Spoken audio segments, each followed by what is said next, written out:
सहनावतु सहनौ भुनक्तु सह वीर्यङ्करवावहै तेजस्विनावधीतमस्तु मा विद्विषावहै ॐ शान्ति शान्ति शान्तिः ॐ पूर्णमदः पूर्णमिदं पूर्णात् पूर्णमुदच्यते पूर्णस्य पूर्णमादाय पूर्णमेवावशिष्यते ॐ शान्ति शान्ति शान्तिः श्रुतिस्मृतिपुराणानाम् आलयं करुणालयं नमामि भगवत्पादं शङ्करं लोकशङ्करं शङ्करं शङ्कराचार्यं केशवं बादरायणं सूत्रभाष्यकृतौ वन्दे भगवन्तौ पुनः पुनः ईश्वरो गुरुरात्मेति मूर्तिभेदविभागिने व्योमवद्व्याप्तदेहाय दक्षिणामूर्तये ॐ नमो ब्रह्मादिभ्यः ब्रह्मविद्यासम्प्रदायकर्तृभ्यः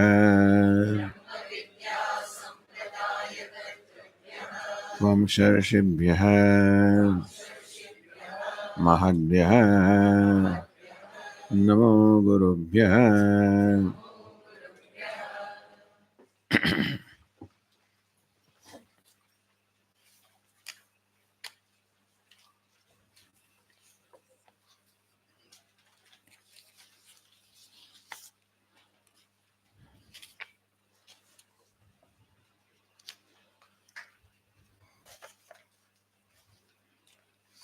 On the page 5 of 17,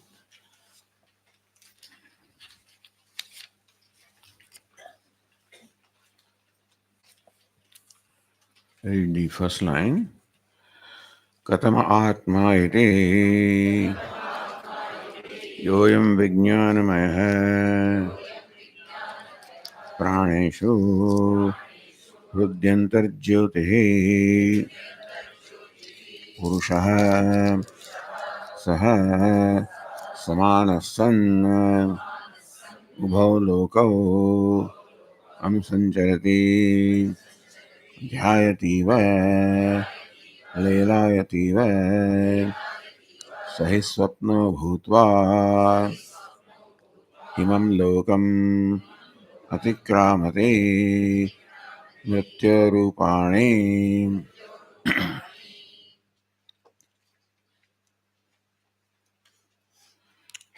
Even though the nature of Atma was revealed as the one that illumines this body, mind, sense complex, illumines all the luminaries, and there are luminaries here also corresponding to the luminaries out there. For example, sun is the presiding deity of eyes, so sun resides here in the eyes, and the moon resides here in the mind, and then the presiding deities. There is a correspondence between the individual and the cosmos, and you can say that the whole cosmos, as though resides in the individual also, all devatas reside here as the presiding deities of different functions that are performed. It is by their grace that different functions are performed. So when we enjoy the grace of Sun, Lord Sun, then our eyes function properly and so forth.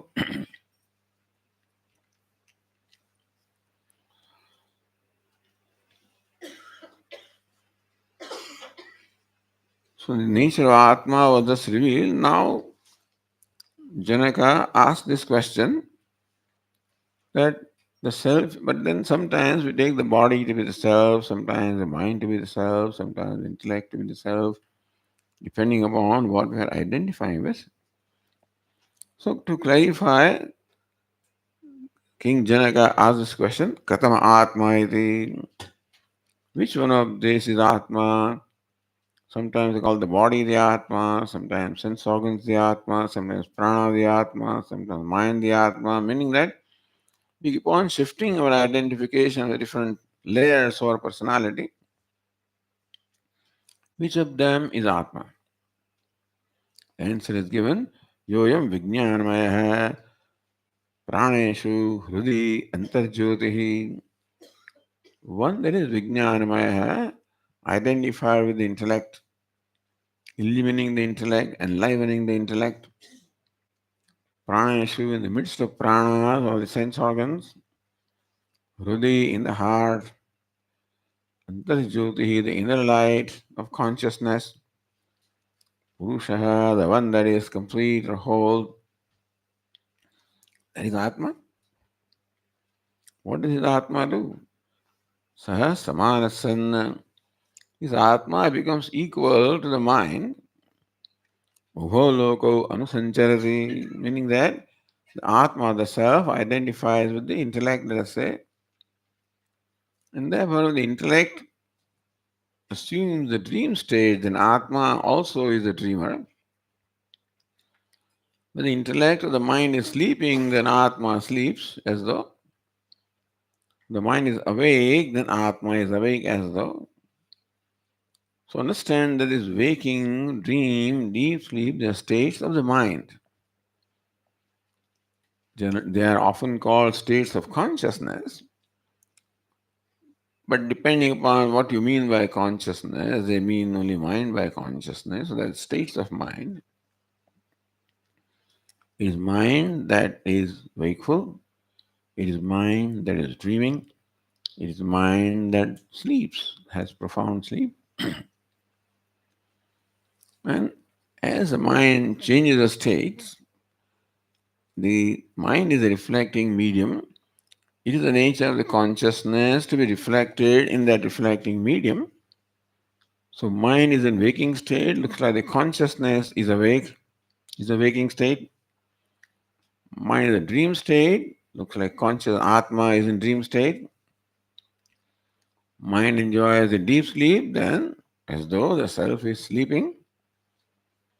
So thus, it is the nature of the consciousness to identify, just as it is nature of fire, for example, to take the shape of coal, take the shape of iron, whatever be the shape of iron, whether it is triangular, round.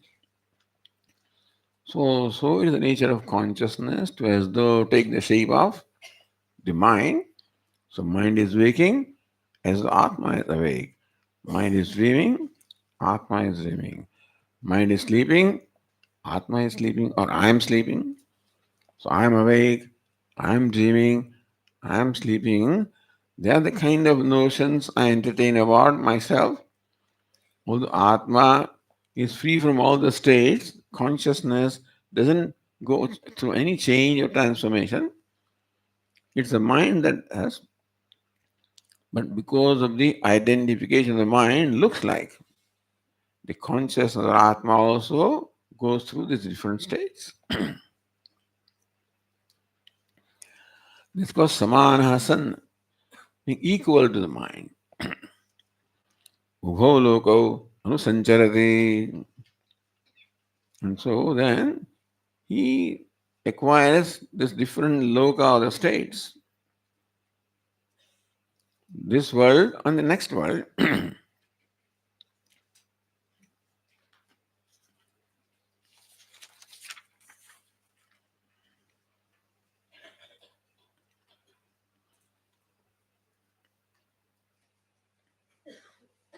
Dhyayativa, lelayativa.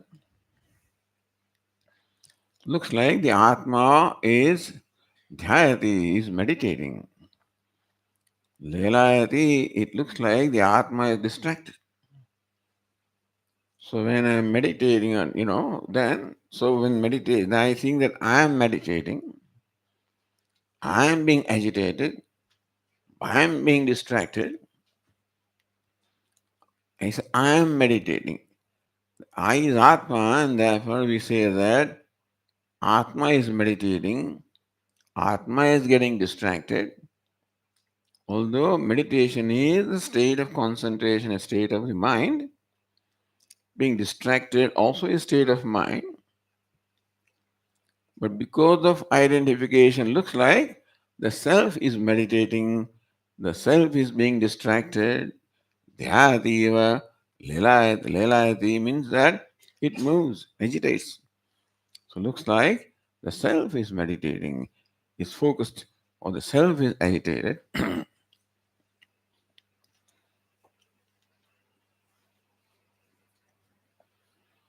Then further, the passage number 7 said, Sahi swapno bhutva imam lokam atikramati mrityoho rupani. Here the Upanishad is discussing the states of mind. So waking, dream, this is what is being discussed here. This is the source of the discussion that we find in other places also. And here we find a more elaborate discussion of this dream state, etc. Sahi swapno bhutva, becoming dream. Atma does not become dream. Dream is the state of mind. But because of identification of the mind, he becomes dreamer, swapno bhutva, becoming the dreamer. Imam lokam atikramati. He transcends this state of waking and goes into another state called the dream. Imam lokam, this world or this state. So this passage applies to, it can be interpreted in two ways. That waking is a realm, dream is another realm, deep sleep, third. We are talking about the dream right now. Imam lokam atikramati, it transcends this world, this state, the waking state. Swapno bhutva, becoming dreamer, becoming dreamer. In order for the self to become dreamer, it has to give up this waking state. These states do not exist simultaneously, meaning that I cannot be simultaneously a waker as well as a dreamer. Although they talk about some intermediate state like the daydreaming, etc., maybe. But otherwise, these are three distinct states, waking, dream, and deep sleep. They are mutually exclusive, meaning that when one is, the other two are not. When waking is, the dream and deep sleep are not. When dream is, waking and deep sleep are not. When deep sleep is, waking and dream are not. They exclude each other. So he swapno bhutva. Therefore, when he becomes swapna, the dreamer, meaning that when the Atma identifies with the dream state, the dreaming is the function of the mind. So when the mind starts dreaming, put it this way, the mind is awake, then Atma is awake. When the mind is dreaming, Atma starts dreaming. But Swamiji, when does the mind start dreaming? The explanation that Vedanta gives is that all the states are determined by the karma. It's my karma that determines the waking state.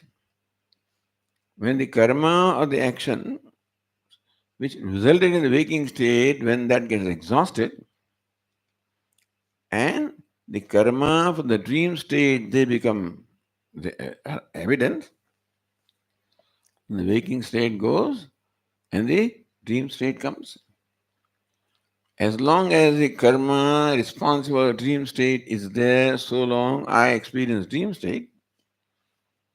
When that karma gets exhausted, then the karma of deep sleep state comes, I fall asleep.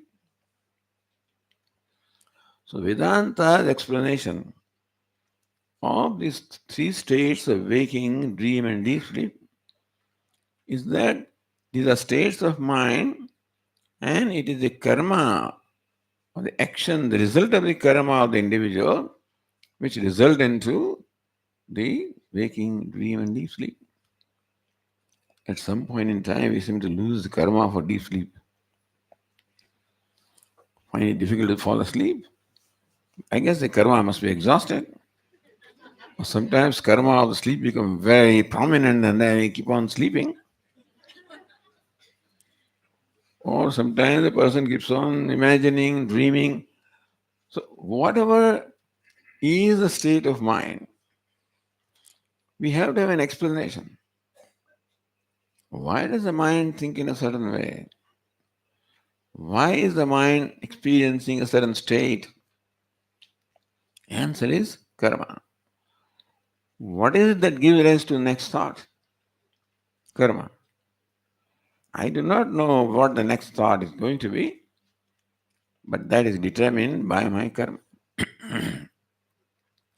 Swamiji, I am getting very bad thoughts. Result of some karma. I got some very good thought. Result of some other karma. And so, whatever happens, the state of mind is the result of the past karma or actions that we perform. And so, karma phala also is responsible for the different states of mind. There is explanation that Vedanta gives. What other explanation can you give anyway? Why does the mind start thinking in a certain way? There must be reason. There must be reason for whatever happens. And Vedanta seeks to provide that reason. And karma is for an individual, my karma is a reason for whatever experiences I go through.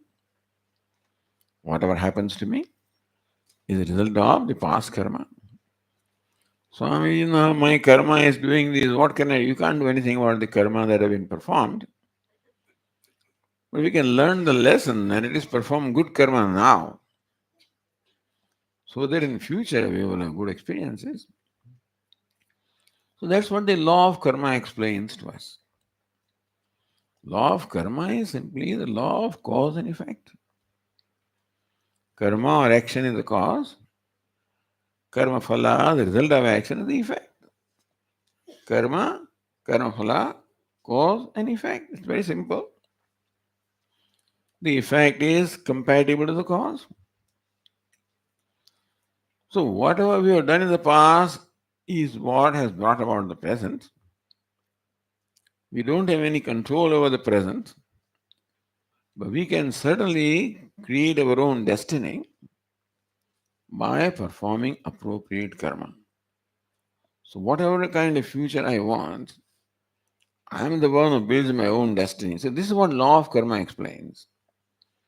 Sometimes law of karma is explained by the Westerners as that karma just makes you dependent, depend upon your luck. It looks like you have no freedom. Just the other way around. Karma means freedom. That's what Lord Krishna says, karmanyavadikarasti. You have the freedom to perform your action at every moment. That's called free will, which is what we are given. And thus, at every moment, we have the freedom to do what we like to do. Kartum shakyam, akartum shakyam, anyatha va kartum shakyam, meaning that it's possible for me to do a given thing, to not do it, and do it the way I want. This is called free will. And that we are gifted with. And so we have to use that free will in making sure that we do what is beneficial to us, hopefully also beneficial to the world. And that freedom we have. Very often we lose that freedom. When do we lose the freedom? When we act out of impulse. For example, anger arose in my mind, and anger controls me. At that time, I have no free will. It's anger that determines what I do. Kama, the lust that determines what I do. Lobha, the greed determines that what I do. So these negative impulses are also there in us, unfortunately. This is also acquired from the past karma anyway. And we also have all the positive, we also have the love and compassion and all those good, great qualities, virtues also we have. So we are a combination of virtues and vices. And we can take the charge of ourselves and make sure that we are not governed by the vicious, vrittis of mind or thoughts. As I said, create a distance with the thought. In the words of Puja Swamiji, a two-step response. What is a two-step response? First step is what the mind says. But I do not immediately act what the mind says. I take a moment, I step back, just one moment, and I evaluate whether that's worth doing or not. Is it right for me to do that? Is it beneficial or is it not beneficial? We can create that moment of distance and thus not get governed by the impulses of the mind, but we can use our free will if we are alert all the time. And that is what makes us human beings. If we are not alert, if we are controlled by our emotions, then there is not much difference between animals and ourselves, because animals also are controlled by their emotions. So thus this karma, as I said, determines the state, waking state, dream state, deep sleep state. Every thought is a product of karma. So waking is a series of thoughts, dream is another series of thoughts, deep sleep is freedom from lack of thoughts.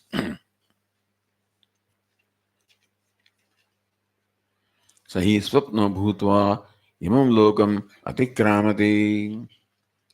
Thus becoming a dreamer, he crosses this world, meaning gives up this world of waking and enters the world of dream.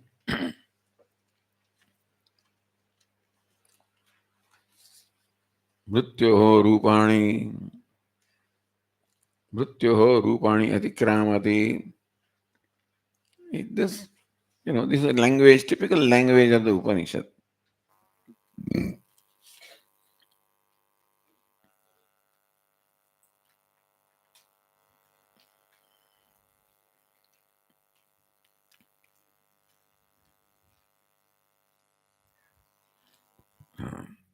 Mrityoho, the forms of death. What is these forms of death?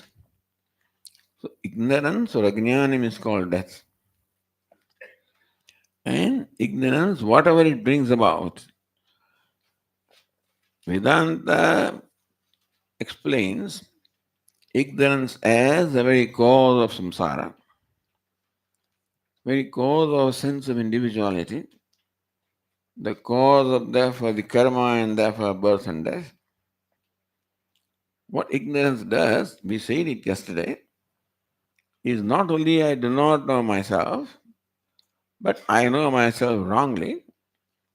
Not only I do not know that I am free and limitless, but ignorance make me take myself to be a limited and bound being. That's what I think I am, and that is false notion about myself born of ignorance. It is that which creates in me a desire to become free because I feel I am bound. That notion of bondage creates in me the desire to become free because I cannot accept bondage about myself. I cannot accept a sense of limitation about myself. I cannot accept a lack and want in me. So the moment I experience lack or want or limitation, I want to be free. There is a desire then. So whatever I think will make me free is what I want to do. So desire ultimately depends upon what my notion of freedom is. But it may very well mind me, meaning that if my interpretation what freedom is not right, if freedom is interpreted as the freedom to do what I want to do, then if freedom is interpreted as freedom from impulse of what I want to do, So whatever I interpret as freedom. So freedom, Vedanta says, is not the freedom to do what I want to do. Freedom is to be able to do what is right to do. So I take a moment and do what is right and not allow my mind to dictate me into doing what is impulsive, but I do what is deliberate. So becoming a deliberate person. An impulsive person follows impulses of the mind. A deliberate person lives a viveka or discriminative life. So Bhagavad Gita talks about an impulsive person, a deliberate person, and finally a spontaneous person. Impulsive person is also ignorant. Deliberate person also is ignorant, but at least impulsive person does not know what ignorance is doing to him. The deliberate person knows as to what to do, what not, what to avoid, and he carves out for himself a path to freedom, ultimately becomes free or spontaneous. So this is how Mrityoho Rupani. So when he transcends the waking state, he goes to the dream state. At that time, he gives up the identification with the gross body. So you know that we have a gross body and a subtle body and a causal body. So what you see here, this is the gross body. Gross means that which is perceptible to senses is called gross. So what all we perceive is gross. Gross world, gross body. Subtle means that which cannot be perceived, which is there, but what we cannot perceive. And so within this gross body, there is a subtle body. And that enlivens the gross body. Vedanta says that as long as the subtle body is here, so long this gross body is alive. And when the karma for departure comes, then the subtle body departs from here. And this gross body becomes lifeless. That's what we call death. And so it is the subtle body consisting of the mind, intellect, organs of perception, organs of action, and pranas. 5 organs of perception, 5 organs of action, 5 pranas, mind, and intellect. Tattvoda. The 17 elements, they make up the subtle body. And thus there is a subtle body within this gross body. What's the proof, Swamiji? Well, the proof is that when the death takes place, at least for a short time, this body remains intact. It doesn't look like the person is dead for some time. Then slowly the degeneration comes. So that means that this body looks like as though it is alive, but it's not alive. There's something within the body that made it alive, and when that has departed, then the body is no more alive. So this is what Vedanta explains the phenomenon of death. As long as the subtle body is here, so long it enlivens this gross body, so long this body is alive, the subtle body departs, there is nothing to keep this body alive, and this body becomes lifeless. Medical science doesn't accept the subtle body and stuff like that, because they will accept only that which we can demonstrate. Can you demonstrate the existence of subtle body in a laboratory or somewhere? We cannot. That is called subtle, which we cannot perceive by the sense organs. Whatever we can perceive by the sense organs is called sthulam or gross. And what is subtle cannot be perceived. If you don't accept something that you cannot perceive, then they won't accept the subtle body. But what is of course, medical science, there is own explanation of why death happens, brain death and heart death and this, that. But Vedanta says that when the subtle body departs from here, this gross body is no more alive because it is no more made enlivened by the subtle body. This you should know, this model you should know. Because then only all of these will become clear to us. The subtle body also is called Jivatma, is the one now that experiences the different states of waking, dream, and deep sleep. This gross body does not experience anything. It is merely what they call just a counter of experience. A sense organs through which we experience things. And therefore, when we go to dream state, this body remains here. This Upanishad will explain how this Jivatma creates his own new body, which is suitable for experiencing the dream objects, and then we experience the dream state. When the karma resulting from a dream state get exhausted, and the karma for deep sleep state arise, then we go to the deep sleep state. So waking, dream, deep sleep, these three states are the experiences we go through every day. And we all know that we experience dream. We all know that we experience deep sleep. And we know, of course, we are experiencing the waking state. So there's three states that we go through. Who is that we? That subtle body, the Jivatma. Right now is awake, dreaming, sleeping.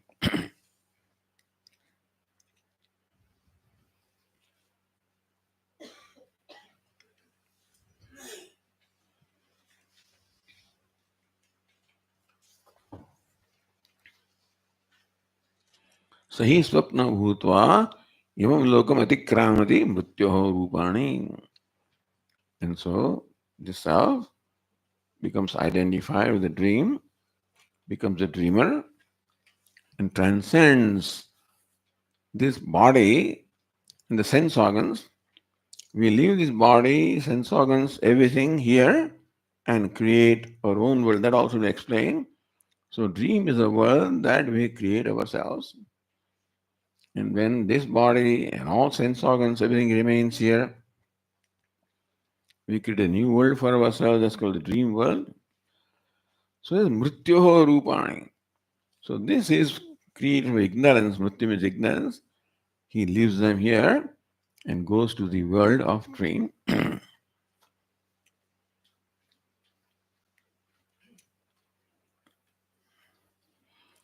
Then we come to the passage number 8.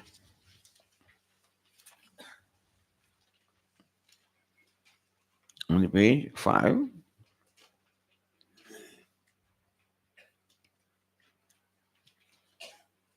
Sava ayam purushaha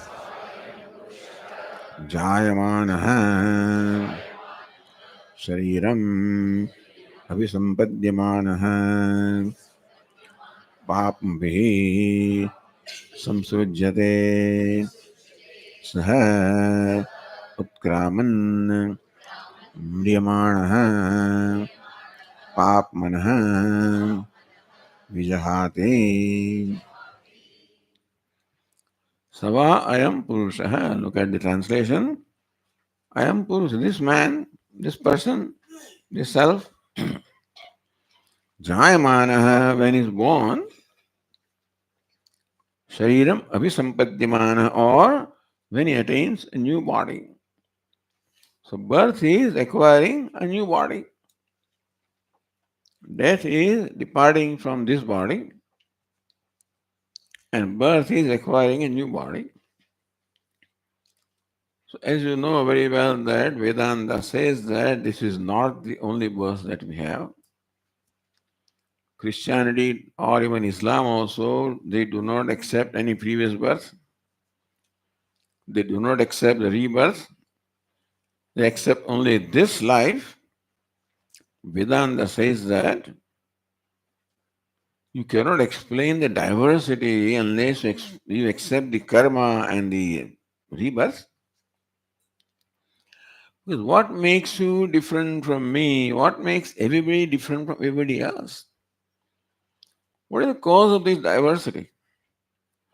Well, you are what you are, I am what I am. Why is it so? As one child was asking the mother, Mom, why do I have this brown skin?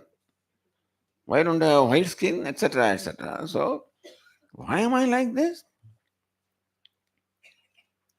Other people say God made you so.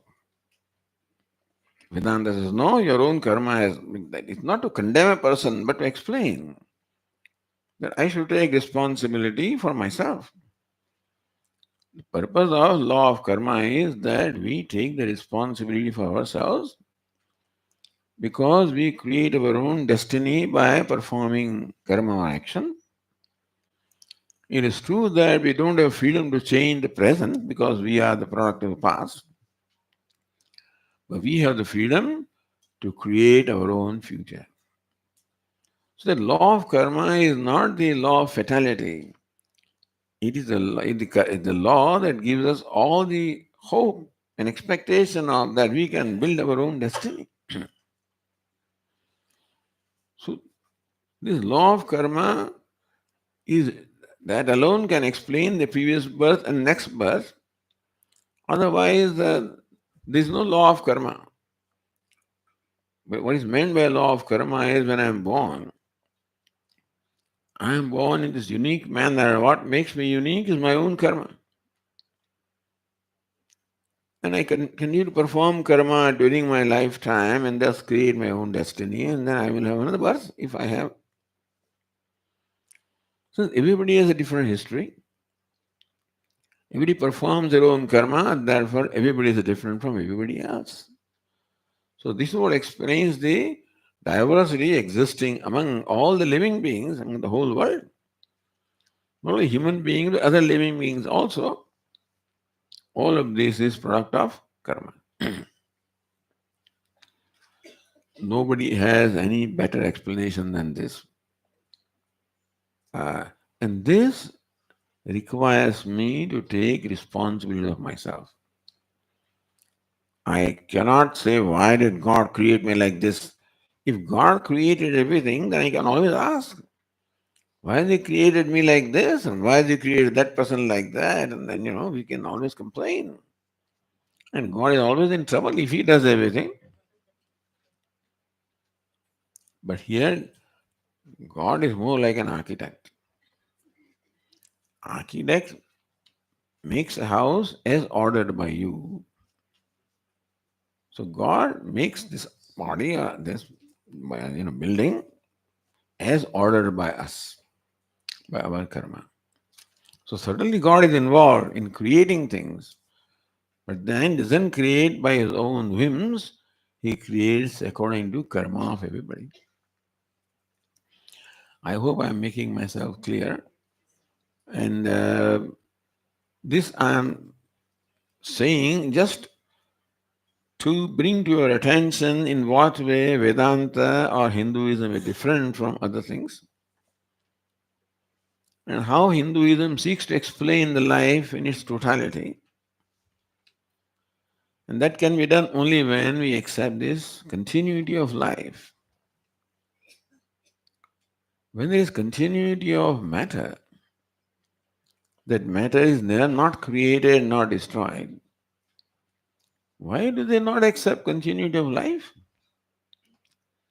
Why should life get created and destroyed when the matter is not created and destroyed? You follow? Just as matter changes the form, life also changes form, embodiments. Goes from one embodiment to the other embodiment. So just as there is conservation of matter, so also there is conservation of life. And therefore life is not created, nor does it die. It just gets transformed from one embodiment to the other. And what determines that is the karma of the individual.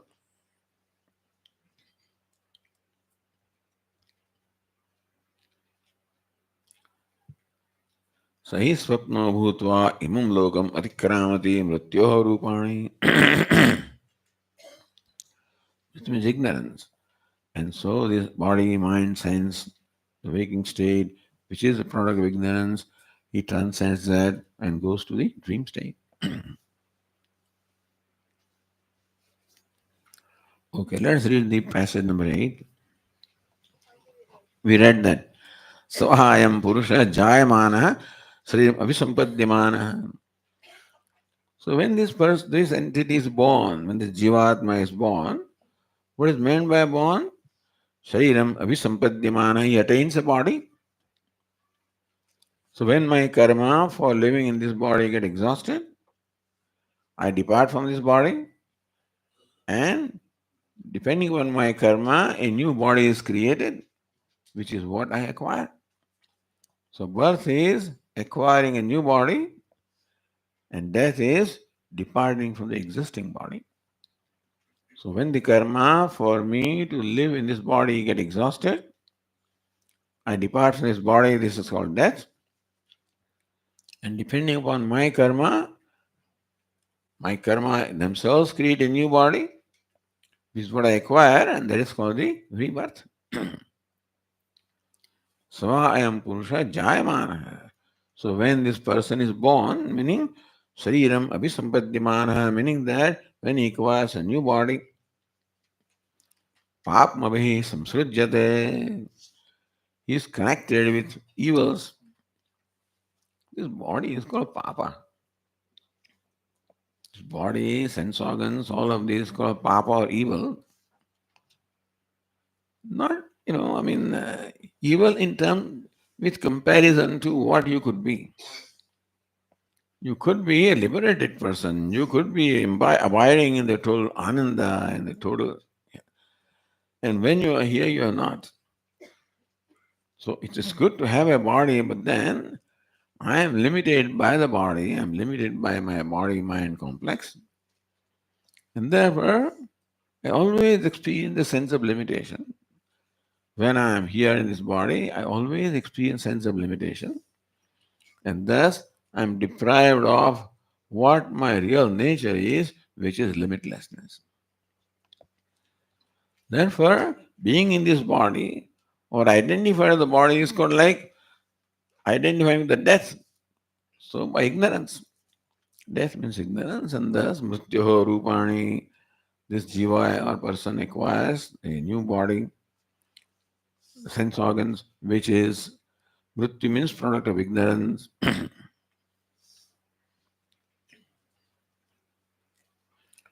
Papmabhi samsrujyate, he becomes samsrujyate, connected to this papa means this evil or the body, mind, sense complex. Papa is because he feels limited. Limitlessness is the nature. And coming to this body means identifying with the body makes him feel a sense of extreme limitation. That is how it is called papa. Because being in this body deprives him of his, he is the nature of being happy or total. So then this is exercise that we are given. That God has as though thrown us in this. And now it's up to you to recognize your own true nature, own up your true nature, and enjoy the happiness that you are. And then, of course, the karma is there, and then I have to perform new karma, and that guide you.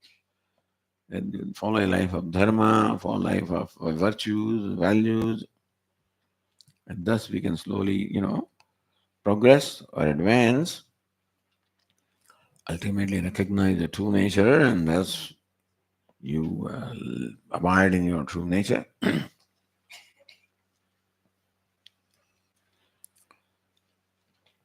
Saha utkraman mriyamanaha papnaha vijhate. When he leaves this body, again when the karma is over, he leaves the body. The karma brings him to this body. He lives here as long as the karma is. When the karma which keeps him in this body get exhausted, he leaves this body. papmana vijahati. He discards all these body, sense organs, all these limitation he discards when he departs from this body. Unfortunately, it's not the final departure. As long as he is not liberated, as long as he is bound, another body is waiting for him as a result of his karma. And so again he will enter another body, again identify with that body, again feel a sense of limitation, again do virtuous and evil actions, again have various experiences. If his past punya or past virtues they fructify, then he will have the right sense of recognizing that the human birth is meant for something much better than just eating, drinking, and making merry. Unfortunately, most people don't even recognize that the human birth has any purpose other than that.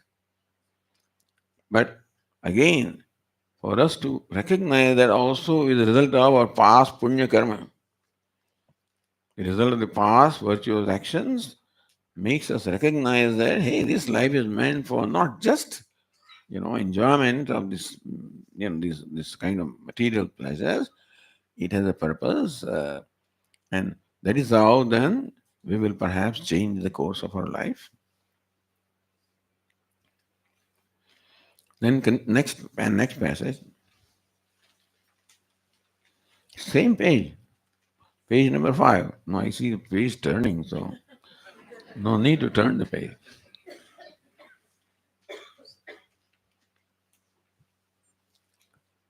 तस्य वै एतस्य पुरुषस्य द्वे एव स्थाने भवतः इदं च परलोकस्थानं च संध्यं तृतीयं स्वप्नस्थानं तस्मिन् संध्ये स्थाने तिष्ठन् एते उभे स्थाने पश्यति इदं च परलोकस्थानं च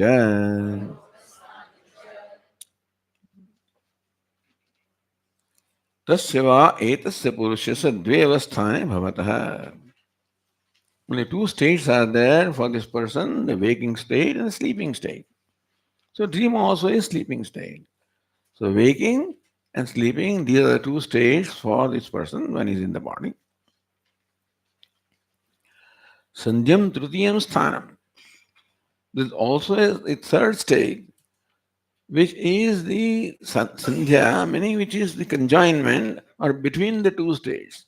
So between waking and sleep state, there is another state called the dream. Trutiyam Sapnasthanam. Basically, this person has two states, waking and sleep.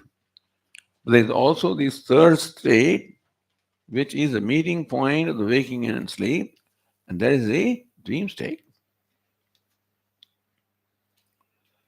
Tasmin sandhe sthane tishthan, remaining in this meeting point, ube sthane pashyati, he is able to see both idam cha paralokasthanam cha. So when you are at the juncture of meeting the two roads, and when the intersection of the two roads, you can say this as well as that. So two roads are passing, they intersect. So when you come to that point of intersection, then you can see this road that you just passed and road that is ahead of you. Similarly, also this person who is in a dream state, it says here that he sees both the waking, he is in between the waking and the sleep states. So one state is the waking, second state is the sleep, and there is a third state called the dream.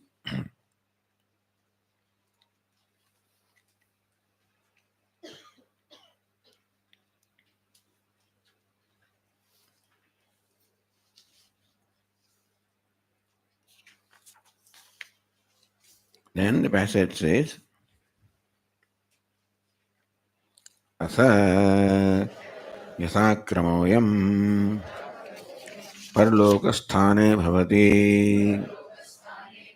तम् आक्रमम् आक्रम्य उभयान् पाप्मनः आनन्दान् च पश्यति.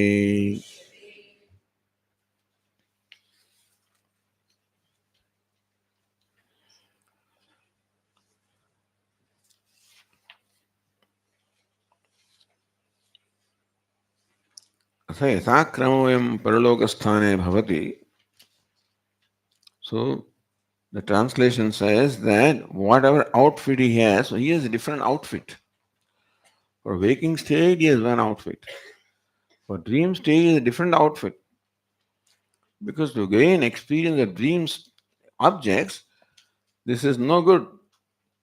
So we must acquire a body fit for gaining, experiencing experience of the dream objects.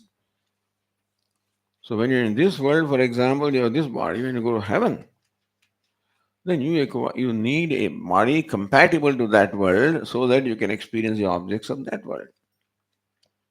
As the worlds change, the outfit also changes. Waking state, this is outfit. For dream state, a different outfit is there which is suitable to experiencing the dream objects.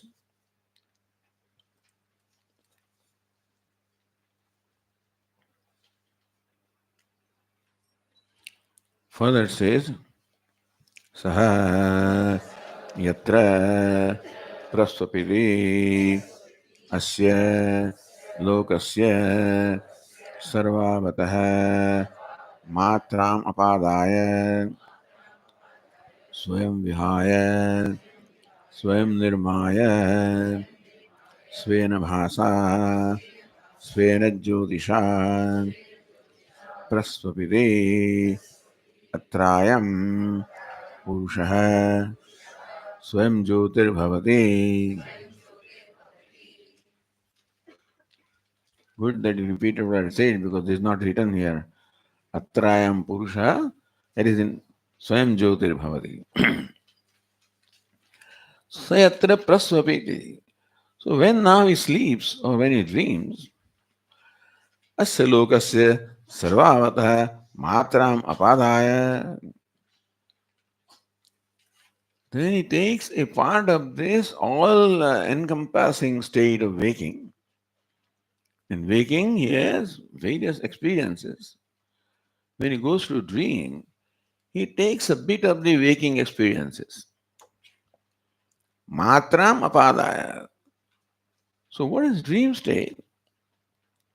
Dream state also is a result of the karma. And whatever kind of predominant experiences I had in the waking state, they in a way determine my dream state. So it is that karma which determines my dream state where I take a part of the waking state. So dream is not much different from waking. When we are dreaming, we think that we are awake at that time. So dream is a product of the waking state. Every experience in the waking state leaves its impression in our mind. Every experience leaves its samskara or impression in our mind. So various experiences we have gained in the waking state have resulted into accumulation of many samskaras or impressions. So as we go through different experiences right now, every experience leaves its impression. Sometimes impression is very faint and therefore it may not have any effect. Sometimes impression can be very strong. When dining hall and somebody ditched me in the line and went ahead and I was upset. So that may be a strong experience. Or the other way around also. I was so thirsty and I don't know what to do and somebody brought me a glass of water. So that can be pleasant and painful experiences which are strong. And this strong, every experience leaves its impression, but strong experience leaves strong impressions. And some of these strong impressions then result into the dream state. So we go through whole day, so many things, and a lot of things did, we don't remember, we don't even make note of. Certain things, a strange person I saw, or a very my old friend I saw. So the experiences which are, they leave impression in me. Maybe in dream again I may see that person.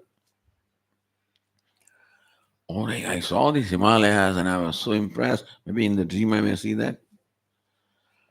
Or I can have a bitter experience also, which also left impression. I may have that in a dream. Therefore, the dream is a result of the impressions left in the experience of the waking state.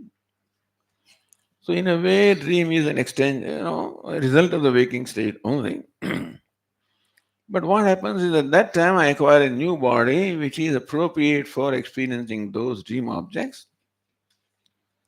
And I don't remember that I was so and so in the waking state. The dream state completely excludes the waking state, excludes the deep sleep state. Each state excludes the other two states. Therefore, in the dream, I do not know that I was so and so. I may be a Swami in the waking state, in the dream, I may become something else. Because there is Swami, there are certain limitations, and so the friends are all going to this Choti Wala and this Wala, and then, they have fun. They have fun, I can't have that fun. So I may do that in a dream.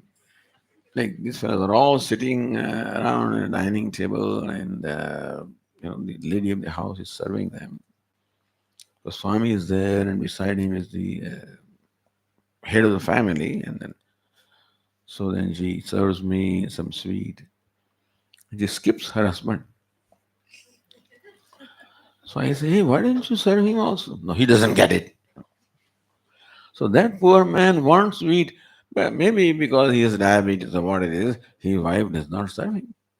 He sees me and other people eating that sweet, and so what all impression. So when he goes to sleep now, he may create all those sweets, and experience the dream.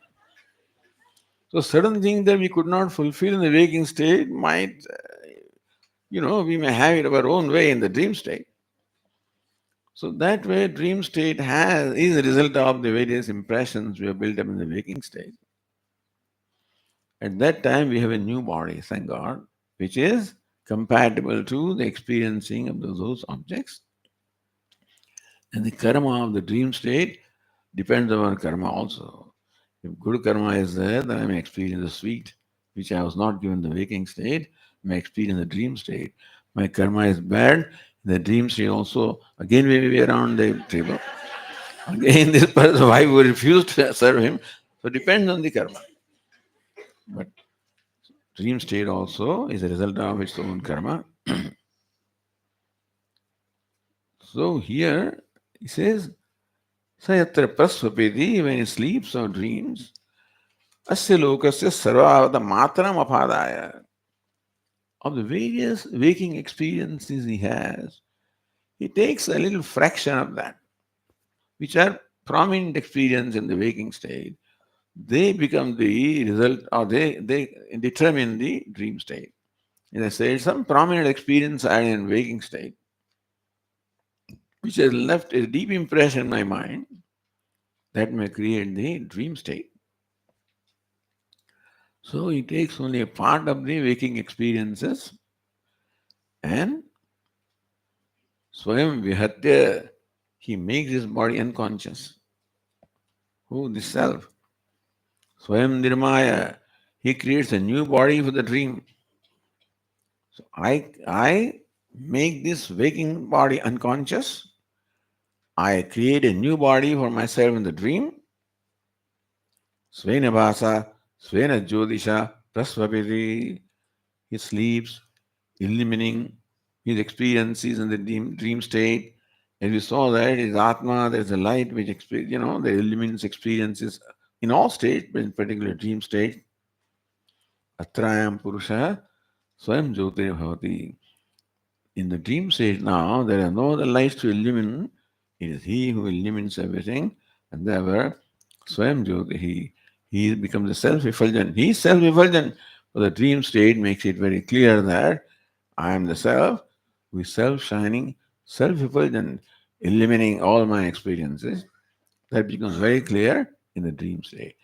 So, in all the states, the dream state is taken in order to help us understand that when there are no other lights available, still everything is illumined.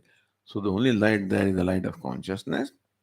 And that time, he is the one who illumines his own experiences in the dream state. Okay.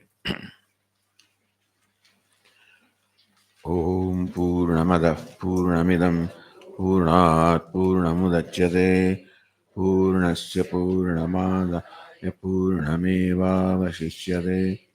Om Shanti Shanti Shanti. Shankaram Shankaracharyam Keshavam Badarayanam Sutrabhashyakrutau Vande Bhagavantau Punah Punah.